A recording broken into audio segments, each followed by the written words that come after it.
আবারও ভয়াবহ পথ দুর্ঘটনা।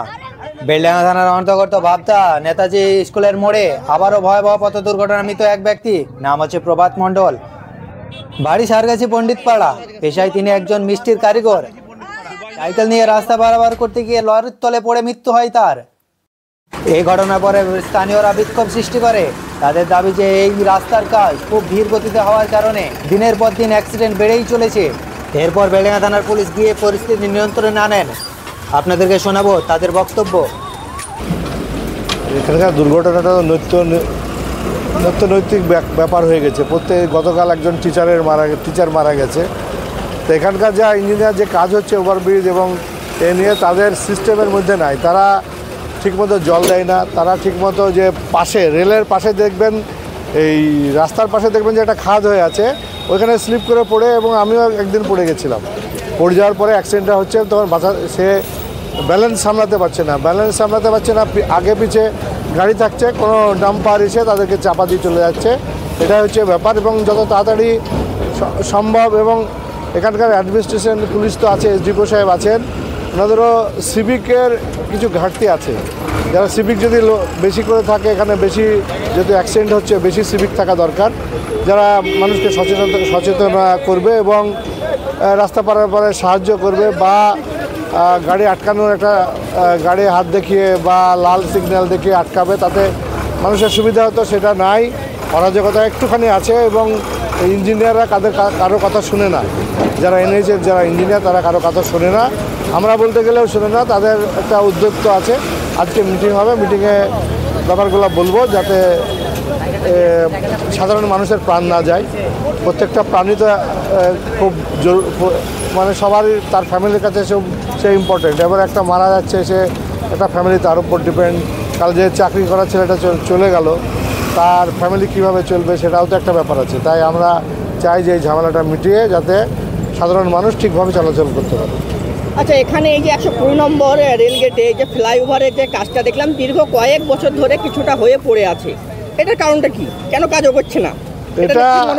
এটা কিছু ব্যাপার ছিল, এটা গভর্নমেন্টের ব্যাপার পড়েছিল, আবার কাজ শুরু হয়েছে। প্ল্যানিংয়ের কিছু প্রবলেম ছিল, তারা স্বীকার করেছে এবং তারা পরবর্তী ক্ষেত্রে কাজ করেছে। এখানে এর জন্য দেখবেন বারবার আমাদের নেতা অধীর চৌধুরী এসেছিলেন, তিনি চেষ্টা করেছেন এবং এনএইচকে বলে আবার পরবর্তী কাজগুলো শুরু হয়েছে এবং আশা করছি এবার কাজ তাড়াতাড়ি শুরু হবে।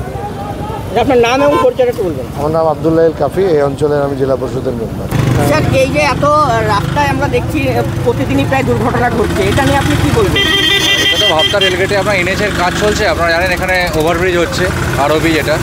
তো আজকে একটা দুর্ঘটনা ঘটেছে। আমরা রেলওয়ের যে এই এনএইচের যে অথরিটি আছে, যিনি প্রজেক্ট ম্যানেজার আছে, প্লাস যে ইঞ্জিনিয়ার আছে, এক্সিকিউটিভ ইঞ্জিনিয়ার আছে, দুজনকে ডাকা হয়েছে। তারা আসবে সন্ধ্যাবেলা, আমরা একটা থানায় মিটিং করব এবং এখানে যা যা করার, শোল্ডারিং করা বা যতদিন না আপনার আরওবির কাজটা কমপ্লিট হচ্ছে, বোথ সাইডে যাতে আমাদের প্লেস করা হয়, মানে আপনার পার্টিশন টাইপের, আর আপনার পাম্প দেওয়ার ব্যবস্থা করা হচ্ছে। ওরা সন্ধ্যাবেলা আসছে, ওদেরকে নিয়ে আমরা বসে মিটিং করছি। অ্যাকচুয়ালি প্রবলেম হচ্ছে এনএইচের কাজ যেটা আছে, ওদেরকে পার্সু করা হচ্ছে, অ্যাজ আর্লি অ্যাজ পসিবল করানো হবে, কিন্তু ওদের কিছু ডিজাইনিংয়ের আপনার মিসম্যাচ হওয়ার জন্য ডিলে হচ্ছে। তো দেখা যাক, আমরা আলোচনা করছি আমাদের এন্ড থেকে যা যা করা হবে আমরা সমস্ত কিছু করব এবং আমরা আরও কিছু সিভিক ভলেন্টিয়ার বা ট্রাফিকের এখানে কিছু এক্সট্রা আমরা ফোর্স এখানে দিয়ে দেবো। স্যার, এলাকার মানুষের যেটা অভিযোগ মূলত দেখছি যে এখানে রোডে যে প্রচণ্ডের যে ছাই ধুলোগুলো উঠছে, এটা নিয়ে কোনো জল দেয় না। তারপরেও বলছে যে এখানে ট্রাফিক সিস্টেম খুব একটা কাজ করে না, সেটা নিয়ে কী বলবেন? জলের যে ব্যাপারটা আছে, জলের কালকের থেকে দেওয়া শুরু হয়েছে। আমি নিজে পার্সোনালি উদ্যোগ নেওয়ার পরে ফোন করা হয়েছিল, ওরা এখন দিনে 3বার 4বার করে জল দিচ্ছে। আরও জল দেওয়া হবে। অ্যাকচুয়ালি আপনার এগুলো ফ্লাই অ্যাশ আছে, আপনি জানেন ফ্লাই অ্যাশ বেসিক্যালি 1 ঘন্টা 1.5 ঘন্টা পরে ড্রাই হয়ে যায়। তো যতদিন না ফ্লাই অ্যাশটা রিমুভ হচ্ছে, কাজটা কমপ্লিট না হচ্ছে, ততদিন এই সমস্যা থাকবে। কিন্তু যাতে গাড়ির গতিকে আরও কমিয়ে আনা যায়, আমরা বোথ সাইডে আমরা বাম বসাবো, ভাবতা রেলগেটের এদিক ওদিকে, এবং এই শোল্ডারিং যেটা আপনারা দেখছেন রাস্তার যে সাইড যেটা উঁচু হয়ে আছে, এটা যাতে স্লোপ মতো করা যায়, সেটা আমরা কালকের থেকে আমরা ব্যবস্থা করছি। আজকে মিটিং হবে, সেই মিটিংয়ে ডিসকাস হবে। কাজ খুব তাড়াতাড়ি কাজটা উঠবে, এটা আমাদের এবং ডিস্ট্রিক্ট অ্যাডমিনিস্ট্রেশনের ইচ্ছা আছে, অ্যাজ আর্লি অ্যাজ পসিবল এই আরওবির কাজটা হয়ে যাক, যাতে শুধুমাত্র আমাদের এলাকার নয়, যারা এই রাস্তা ব্যবহার করে প্রত্যেকেরই সুবিধা হবে। আচ্ছা, আজকে এই যে দুর্ঘটনাটা ঘটলো, আবার গত পরশু দিন তো এখান থেকে কয়েক মিটার আগে একটি দুর্ঘটনা ঘটেছে আমরা দেখেছি, এটা নিয়ে আপনি কি বলবেন? এখন কোনো দুর্ঘটনাই কাম্য নয়, কিন্তু যা দুর্ঘটনা ঘটে গেছে আজকে এটি মূলত সাইকেল আরোহী বুঝতে না পেরে বাঁ দিকে অ্যাক্সিডেন্ট হয়েছে। কিন্তু আমরা চেষ্টা করছি, যেগুলো বললাম আপনাকে, এগুলো কালকের থেকেই কাজ শুরু হবে এবং আমরা এনএইচকে, যেহেতু কাজের এক্সিকিউটিং অথরিটি হচ্ছে ন্যাশনাল হাইওয়ে, ওদেরকে দিয়ে আমরা কাজটা তাড়াতাড়ি করানোর ব্যবস্থা করছি। আজকে মিটিং আছে, সেই মিটিংয়ে এনএইচে যিনি অথরিটি কুন্তলবাবু উনি থাকবেন, এছাড়া প্রজেক্ট ম্যানেজার থাকবে। আমরা সেইখানে এটা নিয়ে আলোচনা করবো যাতে এই সমস্যাগুলো অ্যাটলিস্ট আমরা অ্যাজ আর্লি অ্যাজ পসিবল এই যে ছোটো কাজগুলো আছে এগুলো করে দিই, তারপরে এনএইচের যে কাজ আছে সেটা ওরা করবে। যে অ্যাক্সিডেন্টটা হয়েছে এই রোড মানে গাফিলতার কারণে এসবগুলো হচ্ছে, মানে এই 6 মাসের ভেতরে 6টা পড়লো। আরও মনে হয় আমার জানা আছে এই রোড মানে ব্রিজ হইতে যা সময় লাগবে সেই তুলনায় মনে হয় আরও 20টা পড়তে পারে। তা যদি এই রোডে যদি ঠিকঠাক কাজকর্ম না করে তা মনে হয় আরও দুর্ঘটনা ঘটবে আমার মন বলছে। তা দূরত্ব এই রোডটা কাজ হলে খুব ভালো হয়। রোডের যেসব খেকড়া বেকড়া হয়ে যে রাস্তাটা আছে, যেরকম যে গ্যাসগুলো যদি ফেলতো তাইলে মোটামুটি এতটা দুর্ঘটনা ঘটতো না।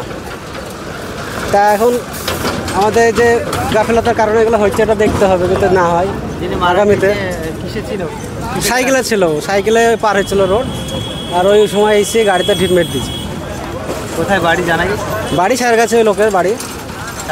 হ্যাঁ, এখানে মিষ্টির দোকানে কাজ করে। রোড পার হতে যেই অ্যাক্সিডেন্টটা হয়ে গেছে। তা অ্যাক্সিডেন্ট হওয়ার, হ্যাঁ নেতাজি মিষ্টির দোকান। অ্যাক্সিডেন্ট হওয়ার পরেই যে পুলিশ আসলো, এসে জঞ্জাটগুলো ছাড়াইলো। তা মোটামুটি যদি এই রাস্তাটা যদি না ঠিক করে তা আরও অ্যাক্সিডেন্ট হবে। এই তো সেদিন হইলো একটা মাস্টার মহিল। এর মেন সমস্যা হচ্ছে যদি এখানে সিকিউরিটি এই সিভিক ভলেন্টিয়ারগুলো বাড়ায় তাইলে অ্যাক্সিডেন্টটা কম হবে।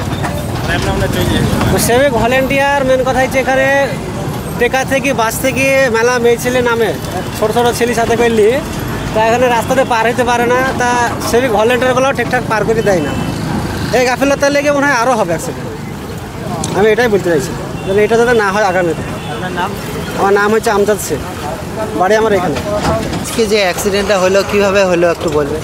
আমি তো ছিলাম না এখানে, এই রাস্তা পার হইতে যে হয়েছে এটাই জানলাম, শুনলাম আর কি। দিনের পর দিন যে এখানে অ্যাক্সিডেন্ট সংঘটিত হচ্ছে, কিসের জন্য হচ্ছে? এই রাস্তার কাজ হচ্ছে, এই রাস্তার কাজটার গতিটা বাড়াইতে হবে এক, আর এখানে ট্রাফিক ডিউটিটা ভালো করে করতে হবে। ট্রাফিক ওখানে আরও বেশি করে বাড়াইতে হবে, কারণ কোন রাস্তা দিয়ে কে কখন ঢুকছে মানে নির্দিষ্ট কোনো ওয়ে নাই। একটা রাস্তা দিয়ে এক জায়গা দিয়ে ঢুকছে, যার কারণে অ্যাক্সিডেন্টটা বাড়ছে। অ্যাক্সিডেন্ট বাড়ার একটাই কারণ, এই কাজটা খুব ধীর গতিতে হচ্ছে মনে হচ্ছে। গতিতে হচ্ছে। এই ধীর গতিতে হওয়া, এত লেন্দি করা কিন্তু যুক্তিযুক্ত নয়। এই রাস্তা গাড়ি ঘোড়া তো যাবেই, গাড়ি ঘোড়ার ব্যবস্থা করতে হবে পার্মানেন্ট, আর ট্রাফিক ডিউটিটাকে ভালো করতে হবে, এই হচ্ছে ব্যাপার। আমার নাম ইসরাইল শেখ।